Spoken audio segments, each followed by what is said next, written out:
Hello दोस्तों, मैं कन्हैया एक बार फिर से स्वागत करता हूं आप सभी का आपके अपने यूट्यूब चैनल इंग्लिश ज्ञान पे, जहां पे आपको स्कूल, कॉलेजेस एंड स्टडी से जुड़ी टिप्स एंड अपडेट्स मिलती रहती है। तो दोस्तों, जैसा कि हमने DU B.Ed 2022 के लिए जो प्रिपरेशन की वीडियोस हैं वो स्टार्ट कर दी हैं और डे बाय डे हम रोज एक एक वीडियो प्रिपरेशन की ला रहे हैं। तो आज की इस वीडियो में हम जो DU B.Ed 2021 का लास्ट ईयर का जो क्वेश्चन पेपर था उसको डिस्कस करेंगे। और इस क्वेश्चन पेपर में हम देखेंगे कि जो इंग्लिश का पैसेज आता है उसको हमें किस प्रकार से सॉल्व करना है और किस प्रकार से हमें अटेम्प्ट करना है। और इस पेपर से हमें थोड़ा सा आइडिया भी हो जाएगा कि किस प्रकार से क्वेश्चन आते हैं और उन्हें अटेम्प्ट करने की क्या स्ट्रेटेजी हमारी होनी चाहिए, ताकि हमारा टाइम मैनेजमेंट भी अच्छे से हो जाए और जो पैसेज आते हैं उनका आंसर भी हम अच्छे से दे पाएँ। तो देखिए, थोड़ा सा मैं बता देता हूँ जो क्वेश्चन आते हैं पैसेज वाइज। तो क्वेश्चन पेपर में आपके टोटल 2 इंग्लिश के पैसेज आते हैं एंड 2 हिंदी के पैसेज आते हैं। तो जो 2 इंग्लिश के पैसेज आते हैं उनमें 5-5 क्वेश्चन होते हैं और उन 5-5 क्वेश्चन के हमें आंसर देने होते हैं। और ये 5-5 इट मीन्स टोटल 10 क्वेश्चन होते हैं इंग्लिश के पैसेज से। ठीक है, इट मीन्स आपके 40 मार्क्स इंग्लिश के पैसेज से आते हैं एंड 40 मार्क्स आपके हिंदी के पैसेज से आते हैं। तो ये 40 एंड 40 80 मार्क्स आपके यहाँ पे हो जाते हैं, जो कि एक बहुत मेजर रोल प्ले करते हैं आपके सिलेक्शन और सिलेक्शन ना होने में। तो ये बहुत ही इंपॉर्टेंट है कि आप जो पैसेज के क्वेश्चन है उन्हें अच्छे से करें, उन्हें अच्छे से अटेम्प्ट करें, ताकि एक एक नंबर आपका ना कटे। ठीक है, तो चलिए शुरू करते हैं इस वीडियो को और डिस्कस करते हैं कि किस प्रकार से आपको अटेम्प्ट करना है अपने पैसेजेस को एंड किस किस प्रकार से आपको आगे की जो प्रिपरेशन है वो करनी है। तो अगर आप चैनल पर नए हैं तो चैनल को सब्सक्राइब करके हमारे साथ जुड़ सकते हैं, क्योंकि यहाँ पे आपको दिल्ली यूनिवर्सिटी से आने वाली प्रत्येक इन्फॉर्मेशन के साथ साथ DU B.Ed की प्रिपरेशन से रिलेटेड वीडियोस भी देखने को मिलती रहती है। तो चलिए फाइनली वीडियो को हम स्टार्ट करते हैं। तो देखिए, ये जो फर्स्ट पैसेज है इंग्लिश का लास्ट ईयर जो आया था वो काफ़ी इजी आया था, क्योंकि लास्ट ईयर के जो पैसेज आए थे इंग्लिश के वो काफ़ी इजी थे और मोस्ट ऑफ द बच्चों ने सही सही आंसर दिए थे। इसीलिए जो कट ऑफ भी थी लास्ट ईयर की वो थोड़ी बहुत ज़्यादा हाई गई थी। तो जिस प्रकार से आप यहाँ पे भी देख पाएंगे कि मोस्ट ऑफ थिंग ये जो एक पहला पैसेज है इसके पहले पैसेज के फिर 5 क्वेश्चन होते। तो अब आपको इसको अटेम्प्ट किस तरह से करना है, तो देखिए पहले आपको इसका जो फर्स्ट क्वेश्चन है ना वो रीड करना, या फिर इसके जो 5 के 5 क्वेश्चन पूछे गए ना वो रीड करना और देन उसके बाद फिर आपको पैसेज पढ़ना। बट वहाँ पे क्या होता है, CBT मोड में जब आपका एग्जाम हो रहा होता है तो ये पैसेज आपका रिपीट होता है हर एक क्वेश्चन के साथ। जैसे जो आपका यहाँ पे फर्स्ट क्वेश्चन पूछा गया, the author most likely wrote the paragraph in order to, तो यहाँ पे आपके फिर 4 ऑप्शंस दिए हुए हैं, इसमें से आपको एक सेलेक्ट करना है। तो अब यहाँ पे आपको पहले पैसेज पढ़ना पड़ेगा पूरा, फिर उसके बाद आपको आंसर पता चलेगा। इससे बेटर होगा कि आप पहले क्वेश्चन को पढ़ लें, देन उसके बाद पैसेज को रीड करें, ताकि जब आप पैसेज को रीड कर रहे होंगे तभी वहाँ पे आपको दिख जाएगा कि जो हमने क्वेश्चन पढ़ा था पहले उसका आंसर हमें कहाँ पे मिला। ठीक है, या फिर आप थोड़ा बहुत तो समझ जाएंगे कि जो मैंने क्वेश्चन पढ़ा था उसका आंसर ये हो सकता है, और फिर उसके अकॉर्डिंगली आप अपना आंसर टिक कर सकते हैं। तो जैसा कि मैंने कहा कि हर एक क्वेश्चन के साथ आपका पैराग्राफ रिपीट होगा वहाँ पे CBT मोड एग्जाम में। तो जैसे ये फर्स्ट क्वेश्चन पूछा है तो यहाँ पे ये पैराग्राफ दिया है। इसी तरह जब हम नीचे जाएंगे सेकंड क्वेश्चन को अटेम्प्ट करने, तो वहाँ पे भी आपका जो पैराग्राफ होगा वो आ रहा होगा। तो आप एक बार पैसेज को अच्छे से पढ़ लेना, समझ लेना, देन उसके बाद आप डायरेक्टली क्वेश्चन को पे जाना और क्वेश्चन को पढ़ना। उसके बाद ऑप्शंस देखना। ऑप्शंस में अगर आपको समझ नहीं आता है तो देखिए 2 चीज़ यहाँ पे आप कर सकते हैं। एक तो पहले एलिमिनेशन मेथड को यूज़ कर लेना कि जो जो ऑप्शन नहीं हो सकते हैं पहले उनको काट देना। ठीक है, लास्ट में आपके पास 2 ऑप्शन बचेंगे जिसमें आप 50-50 खेल सकते हैं। अब उस 50-50 को किस प्रकार से खेलना है वो आपको एक बार दोबारा से पैसेज पे जाना है और दोबारा से देखना है कि इसमें किस चीज़ की एग्जैक्टली बात हो रही है। तो जब आप थोड़ा सा दोबारा से रिवाइज करेंगे, आपकी जो आपका माइंड है वो एक टाइम पे उस जगह पे जाएगा जहाँ पे आपने पढ़ा होगा इस क्वेश्चन के बारे में। तो आप वहाँ पे थोड़ा सा अच्छे से फोकस करके पढ़िएगा, तो आपका जो 50-50 वाला चांस होगा वो भी आप सही कर पाएंगे, क्योंकि थोड़ा सा तो हेल्प होगी ही, क्योंकि हमारी अंडरस्टैंडिंग बैठ चुकी होती है पैसेज पे, तो उसके बाद से हम 50-50 खेलना भी थोड़ा आसान हो जाता है। तो इस तरह से आपको पैसेजेस के जो क्वेश्चन होंगे उसे अटेम्प्ट करना है and I am really very sure that you can attempt it very easily because it is not tough. as people thinks that if people are belonging to any Hindi stream, so they might be facing any kind of difficulties in these passages. But if you are belonging to science stream and commerce stream, or if you are belonging to English honors, so you might not face any problem in these passages. But still there are some more people who are belonging to Hindi backgrounds and Hindi honors, so they might get confused with this passage. So I would suggest to them that please do not go with these English passages, because it will take your time, and you should go with Hindi passages first, then you have to come again here and you have to see these passages. So this will help you in your preparation and your time management in the exam.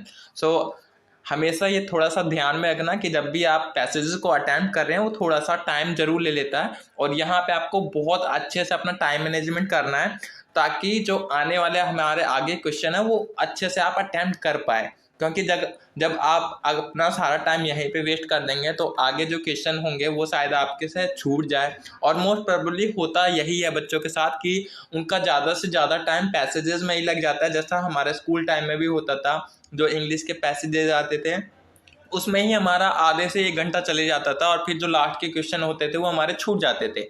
तो same यहाँ पे भी question आपके बहुत सारे हैं, 100 question है, और उन्हें अटेम्प्ट करना 120 मिनट में थोड़ा सा लगता है कि हो जाएगा, 1 मिनट में एक क्वेश्चन भी हम अटेम्प्ट करेंगे तो हो जाएगा। बट जब आप पैसेज पे आते हैं तो पैसेज ऑलमोस्ट आपका 45 मिनट ले जाता है। तो कोशिश करिएगा कि जल्दी से जल्दी आप पैसेज को पढ़ें, अपनी अंडरस्टैंडिंग बैठाएं और क्वेश्चन के आंसर देते चले। बट अगर आपको पैसेज नहीं आ रहा तो पैसेज को लीव करिए और सीधा हिंदी वाले पैसेज पे जाइए।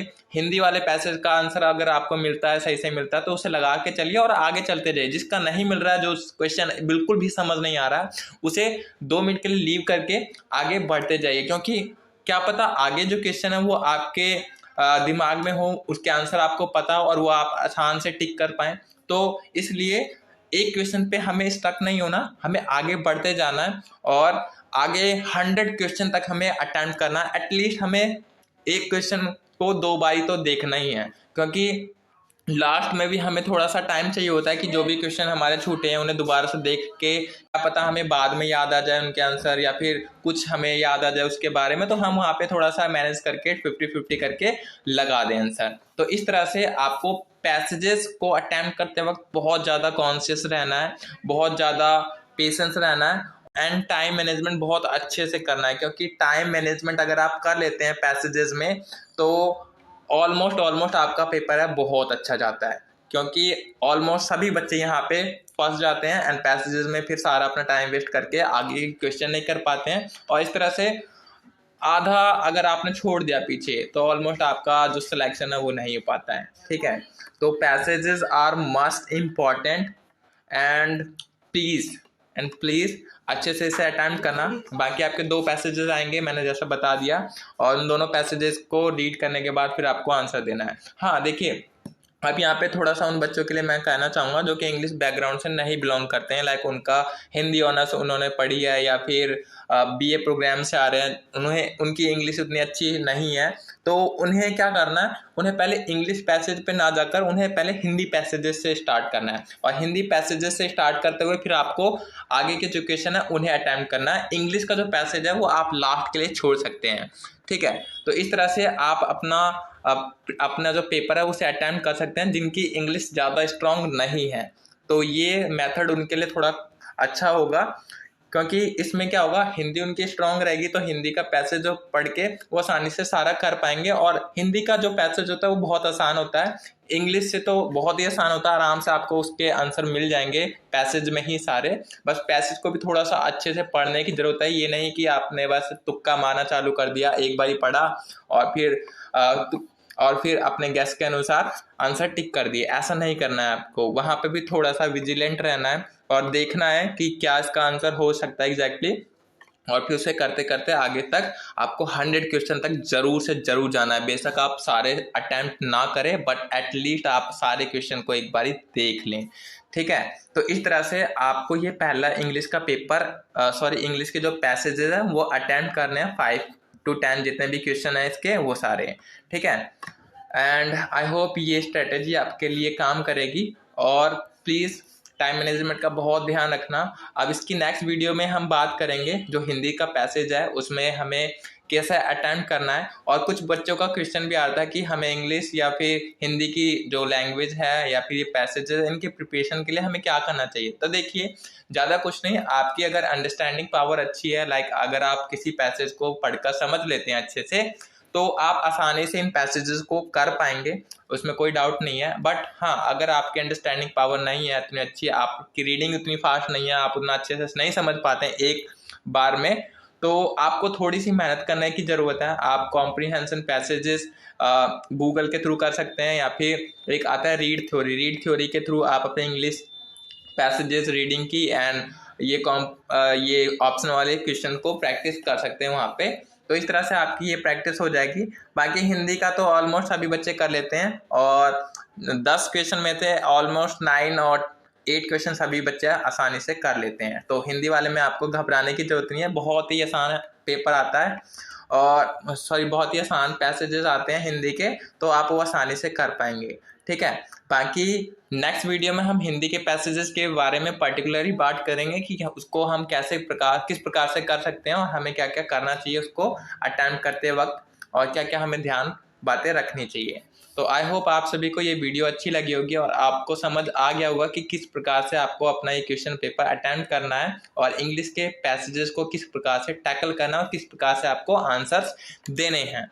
तो मिलते हैं इसी प्रकार की नेक्स्ट वीडियो में, जिसमें हम डिस्कस करेंगे अदर्स जो इस पेपर में क्वेश्चन आए हैं उनको लेकर, और जो भी स्ट्रेटेजी हमें अपनानी है उनको लेकर। So thank you very much for watching this video. मिलते हैं नेक्स्ट वीडियो में, तब तक के लिए have a nice day and good luck.